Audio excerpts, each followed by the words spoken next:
Son las 11 de la noche.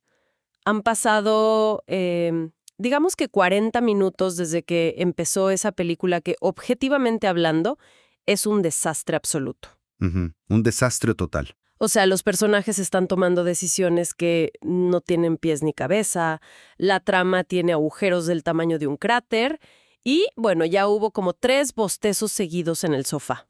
Claro, la fatiga a esa hora es completamente real. Exacto. Y el sentido común grita que es hora de ir a dormir. Pero, y aquí está el misterio, la pantalla sigue encendida. Nadie toca el control remoto. Sí, Entonces la pregunta es, ¿qué significa todo esto? Porque nuestra misión hoy, en este análisis a fondo, es entender por qué la mente humana se niega a soltar estas malas inversiones. y es que es una imagen increíblemente universal. A ver, si lo analizamos de manera fría, la lógica más básica dicta que esos 40 minutos ya se perdieron. Ya no regresan. Exactamente, el tiempo se evaporó, no va a volver. Sin embargo, en ese preciso instante, el cerebro entra en un estado de alerta extraño y siente que abandonar la película a la mitad equivale a perder de nuevo. ¡Wow! Sí, se activa este principio fundamental de la psicología conductual. La sensación de pérdida duele muchísimo más, neurológicamente hablando, que la alegría que nos produce ganar algo equivalente. O sea que el cerebro prefiere sufrir una película mala antes que aceptar que tomó una mala decisión al darle play. Tal cual. Pero, a ver, eso no tiene ningún sentido. O sea, si apago la película en este instante, gano tiempo. Recupero, no sé, 1 hora de mi vida para hacer algo mejor, Ujú. aunque sea simplemente irme a dormir y descansar. ¿Cómo es que el cerebro interpreta recuperar tiempo libre como una pérdida? Porque el cerebro no está evaluando el tiempo que tienes por delante. Lo que hace es evaluar su propio ego frente a la decisión que ya tomó en el pasado. Ah, entiendo, el orgullo. Exacto. Apagar el televisor requiere admitir un error de cálculo. Requiere aceptar que la inversión inicial, esos primeros 40 minutos, fue un desperdicio total. Claro, y a nadie le gusta admitir que se equivocó. Para nada. Y para evitar ese pequeño dolor psicológico de admitir la derrota, la mente prefiere autoengañarse y decir, bueno, ya llegamos hasta aquí, hay que ver en qué termina. Es decir, básicamente nos castigamos a nosotros mismos solo para no admitir que nos equivocamos. Básicamente. Y por eso hoy vamos a sumergirnos precisamente en esta falla del sistema, basándonos en unas notas fascinantes que tenemos sobre sesgos cognitivos. Específicamente, este material se enfoca en lo que llaman la trampa del dinero que ya gastaste. Sí. O como se le conoce formalmente en la psicología, la falacia del costo hundido. Exacto. Y la idea de esta inmersión es desarmar este error de programación, ese que nos hace aferrarnos a malas decisiones, ya sea de dinero, de tiempo o incluso de desgaste emocional, y sobre todo ver cómo hackear esto. Y para entender realmente por qué nos quedamos paralizados frente a esa mala película, tenemos que observar cómo evaluamos el valor de las cosas, Ujú. especialmente una vez que ya pagamos por ellas. Hay una desconexión inmensa, casi ridícula te diría, entre el valor real que algo tiene en el presente y el costo que pagamos en el pasado. Totalmente. De hecho, para quienes nos escuchan, la investigación trae a la mesa un experimento clásico que ilustra esto a la perfección. Ah, sí, el estudio de los 80. Sí, el de 1985, realizado por los psicólogos Hal Arkes y Catherine Bloomer. Y la verdad es que me voló la cabeza cuando lo leí. Es el escenario de los boletos de esquí. A ver, cuéntalo, porque es buenísimo. Bueno, imaginemos esto. Alguien compra un boleto de $100 para ir a esquiar a un resort en las montañas. Es una inversión decente, digamos. Nada mal. Pero resulta que una semana después, esta misma persona encuentra una oferta de último minuto y compra un segundo boleto para un resort diferente, mucho más moderno, con pistas espectaculares y mejor comida. Y solo le cuesta $50. Es un escenario diseñado específicamente para crear fricción mental. Totalmente. Y aquí viene el giro que rompe la lógica. La persona revisa su calendario y, oh sorpresa, se da cuenta de que ambos viajes caen exactamente el mismo fin de semana. El de $100 y el increíble de 50. Exacto. Y no hay forma de clonarse. Y por las reglas de ambos lugares, no hay devoluciones, no hay cancelaciones, no se pueden revender. O sea, el dinero ya se esfumó en ambos casos. Ya se perdió. Entonces, la pregunta que hacen los investigadores es, ¿a cuál de los dos resorts va la mayoría de la gente? Ujú. Y resulta que eligen ir al de $100. Prefieren el viaje mediocre solo porque costó más, ignorando por completo que el viaje de $50 prometía una experiencia infinitamente superior. Lo fascinante aquí es cómo los datos del pasado contaminan la ecuación del futuro. ¿Sí? No tiene sentido lógico. Ninguno. En el momento exacto en que esa persona está sentada decidiendo a qué montaña ir, ambos gastos ya son irrecuperables. Ese dinero ya es propiedad de los resorts. Claro, ya no está en su cuenta bancaria. Exacto. Entonces, la única variable lógica que debería importar en ese segundo es ¿cuál de estos dos lugares me va a dar el mejor fin de semana a partir de hoy? El de 50, obviamente. Obviamente. Pero el precio más alto actúa como un ancla psicológica. La persona siente que si no va al resort caro, está desperdiciando $100. Cuando en realidad, al elegir el viaje mediocre, está desperdiciando su único fin de semana libre. Tal cual. Ok, vamos a desempacar esto, porque escuchando este caso, me recuerda inmediatamente a una analogía. Algo que a cualquiera le ha pasado en un restaurante. A ver. Alguien está en medio de una cena. El plato principal llegó hace rato y, siendo honestos, la comida no está buena. ¿Suele pasar? Sí, está desabrida o fría. Y para colmo, la persona ya tiene esa sensación de estar completamente llena. El cuerpo ya le está diciendo basta. Ujú. Pero en lugar de pedir la cuenta y dejarlo ahí, se termina el plato a la fuerza, bocado tras bocado, sufriendo, solo por la idea de no desperdiciar lo que ya pagó. Es un clásico. Es que, piénsalo, básicamente al forzarse a comer comida terrible cuando ya no hay hambre, esa persona le está pagando al restaurante para que le dé dolor de estómago. Sí, es verdad. Y todo solo para probar que la compra inicial valió la pena. Es una lógica profundamente rota. Muy rota. Entonces, la pregunta que me surge de las notas es, a ver, si somos la especie más inteligente del planeta, ¿por qué la evolución nos diseñaría para ser tan malos en matemáticas básicas de supervivencia? Parece que venimos con un error. Bueno, esa es precisamente la paradoja evolutiva. A primera vista, la decisión del boleto de esquí o la de indigestarse en el restaurante parecen simples estupideces. Defectos de fábrica. Exacto, pero no es un defecto aleatorio. En realidad, es una herramienta que en su origen tenía una utilidad inmensa. El análisis muestra que hay una razón biológica y social profundamente arraigada aquí. Ok. Es un tema complejo, pero digamos que honrar los compromisos, incluso cuando duelen, tiene un valor real. Las culturas que valoran terminar lo que se empieza tienen razón en algo, ¿En qué sentido? en que la perseverancia es una virtud genuina frente a las etapas difíciles de cualquier proyecto que vale la pena. Entonces, ¿me estás diciendo que la terquedad de no apagar una mala película viene del mismo lugar que, no sé, la capacidad humana para sobrevivir a hambrunas? En esencia, sí. Cualquier proyecto grande en la evolución humana, como construir un refugio seguro o desarrollar la agricultura, iba a atravesar etapas de miseria extrema. Claro, de querer tirar la toalla. ¿Sí?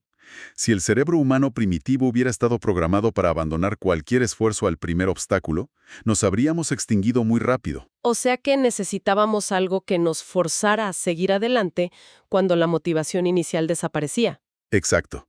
Y además, en la evolución humana, cuando vivíamos en comunidades pequeñas, abandonar algo dañaba seriamente la reputación. El costo social. Tal cual. El costo social de no ser confiable. Si alguien abandonaba su puesto de guardia porque estaba cansado, todo el grupo estaba en peligro. Wow, claro. Entonces, el cerebro aprendió a valorar la consistencia. Aprendió a inyectar una dosis de vergüenza y ansiedad insoportable ante la idea de abandonar algo, para proteger la confianza del grupo. A ver si entiendo el punto de quiebra aquí. Este sesgo nació de un valor real, que es la persistencia para sobrevivir en grupo. Pero el cerebro, lo estiró demasiado. Demasiado. Al punto en que ya no nos protege en la vida moderna, sino que prolonga nuestro propio daño. Exactamente. Y entender que esto es un mecanismo evolutivo de supervivencia hiperactivo cambia todo. Porque explica por qué no solo afecta qué película vemos, sino que, como dicen las fuentes, escala hasta destruir empresas. Y naciones, sí. Sí. De hecho, la investigación divide esto en 4 escalas de desastre. Y ver cómo pasa de lo cotidiano a lo histórico es revelador. Ujú. Empezando por la escala 1, que es el consumo cotidiano. Son cosas pequeñas, como decíamos, el gimnasio al que alguien se inscribe en enero nunca va, pero lo sigue pagando. O las suscripciones que nadie usa. Exacto. Y parece poca plata, pero suman meses de vida y cientos de dólares dictados solo por el pasado. Y el peligro es que el cerebro no distingue entre una suscripción del gimnasio y una inversión millonaria. Y ahí es donde entramos a la escala 2, el mundo de los negocios. Ok, En el ámbito corporativo, esto se conoce como la escalada de compromiso. Aquí vemos startups con 3 años sin ninguna atracción, donde los fundadores no se rinden, porque ya invirtieron todos sus ahorros. espera, pero aquí tengo una duda. Entiendo que un fundador se ciegue, pero hay proyectos corporativos gigantes que nadie detiene. Y ahí hay analistas, gente muy racional. Sí, pero esas corporaciones están dirigidas por humanos. Y en una junta directiva, admitir que un proyecto fracasó implica asumir la culpa pública. Ah, el miedo a la vergüenza que decías antes. Exacto, la vergüenza tribal operando en una oficina. Prefieren inyectar más dinero a un proyecto muerto antes que enfrentar la humillación de reportar la pérdida inicial. ¡Qué locura! Así es. Y aquí es donde se pone realmente interesante, porque la escala 3 lo lleva a lo personal, a las relaciones y la carrera. Ujú. Aquí el cálculo ya no es sobre dinero, sino sobre pedazos de vida. Es el falso argumento de, bueno, llevamos 10 años juntos. Un clásico y muy destructivo. Sí, se usa para mantener una relación fallida. O el típico, ya estudié 5 años de esta carrera para no dejar una profesión que hace infeliz a la persona. Es que se confunde cuánto invertí con cuánto vale realmente hoy. Tal cual. Pero la cuarta escala que mencionan los investigadores, es la más escalofriante de todas. Las decisiones de Estado y las guerras. Sí. Y para ser claros con quienes nos escuchan, estamos reportando esto puramente como un hallazgo de investigación conductual sobre decisiones de Estado, manteniendo una neutralidad absoluta. Claro, sin emitir juicios ni hablar de conflictos específicos. Pero los investigadores documentan cómo líderes políticos y militares prolongan conflictos bélicos que ya son imposibles de ganar. Sí, usando un argumento terrible. Argumentan que ya murieron demasiados soldados para retirarse. Wow. Es decir, las vidas perdidas en el pasado se usan como la razón principal para perder más vidas en el futuro. Es la falacia a nivel histórico. Es abrumador pensar que un mismo error mental causa desde indigestión en un restaurante hasta tragedias globales. Y frente a un error capaz de tanto daño, ¿cómo puede alguien defenderse en su día a día? La buena noticia es que los expertos presentan un antídoto conceptual muy claro para esto. A ver. Son 3 preguntas clave diseñadas para, digamos, separar radicalmente el pasado del futuro en el momento de decidir. Ok.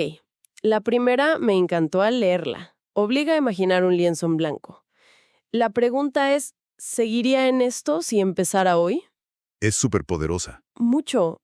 O sea, si alguien te borrara la memoria sobre todo lo que ya gastaste o sufriste y con la información de hoy te dieran la opción de entrar a ese proyecto o relación, ¿lo harías? Y si la respuesta es no, queda claro que lo único que retiene a la persona es el peso del pasado. Exacto. Y la segunda pregunta. La segunda es, ¿cuál es el costo real de salir versus el costo de quedarse? Si conectamos esto con el panorama general, recordamos que salir siempre duele de inmediato. Claro, el shock de la ruptura o de cancelar un contrato. Sí, pero quedarse tiene un costo invisible. Una fuga de energía, de tiempo, de oportunidades perdidas que suele ser muchísimo mayor a largo plazo que el costo agudo de salir hoy. El famoso costo de oportunidad. Ese mismo. Y la tercera pregunta creo que da en el clavo con eso de la distancia emocional. ¿Le darías este consejo a un ser querido? Claro, porque cuando ves el problema de un amigo no tienes ese apego emocional a la inversión que ellos hicieron. Exacto. Esa distancia te da una claridad que perdemos por completo con nuestros propios problemas. Es como si estas 3 preguntas actuaran como un bisturí. Una buena analogía. Sí, cortan ese hilo invisible que nos ata a decisiones pasadas y permiten que las personas dejen de financiar sus errores de ayer con su tiempo de mañana. Totalmente de acuerdo. Y por eso antes de irnos, queremos hacer un llamado a quienes nos escuchan hoy para realizar el autotest propuesto en las fuentes. Un pequeño inventario personal. Exacto. No es solo una pregunta al aire, es un inventario. Les invitamos a pensar en proyectos, en suscripciones, relaciones o incluso en opiniones que defienden por pura inercia. Ujú. Y aplicar este filtro. ¿Se mantiene esto por el valor que aporta hoy o porque ya se invirtió demasiado esfuerzo o dinero para salir? Si pueden identificar al menos un área atrapada por el pasado, ya dimos un gran paso. Es un ejercicio de limpieza mental increíble. Y bueno, con esto cerramos este bloque sobre los sesgos de la inversión pasada. Sí, ha sido intenso. Bastante. Y de hecho, nuestra próxima exploración, basándonos en los apuntes, será sobre algo igual de fuerte. La burbuja de filtros, o filter bubble. Ah, eso va a estar buenísimo. Sí, vamos a analizar cómo los algoritmos construyen realidades a la medida, anclando creencias y haciendo que los usuarios se sientan, digamos, más seguros y más ignorantes al mismo tiempo. Wow, no me lo pierdo por nada. Pero antes de irnos hoy, esto plantea una pregunta importante. Algo para que la audiencia mastique por su cuenta. A ver, Hemos visto cómo esto afecta a individuos, a líderes en guerras, a empresas, pero ¿qué sucede cuando sociedades enteras o generaciones completas se niegan a abandonar tradiciones obsoletas o instituciones que ya fallaron? uf, Sí, y todo simplemente porque nuestros antepasados invirtieron siglos en construirlas. O sea, ¿hasta qué punto la historia misma es una gigantesca falacia del costo hundiro colectivo? qué fuerte. O sea, justificar el dolor presente solo porque costó mucho llegar hasta aquí. Exacta. Es para pensarlo. Sin duda. Y con esa reflexión nos despedimos de esta inmersión, recordando siempre que el pasado es irrecuperable, pero el futuro aún está completamente disponible para ser elegido con inteligencia. Así que, gracias por acompañarnos y hasta la próxima.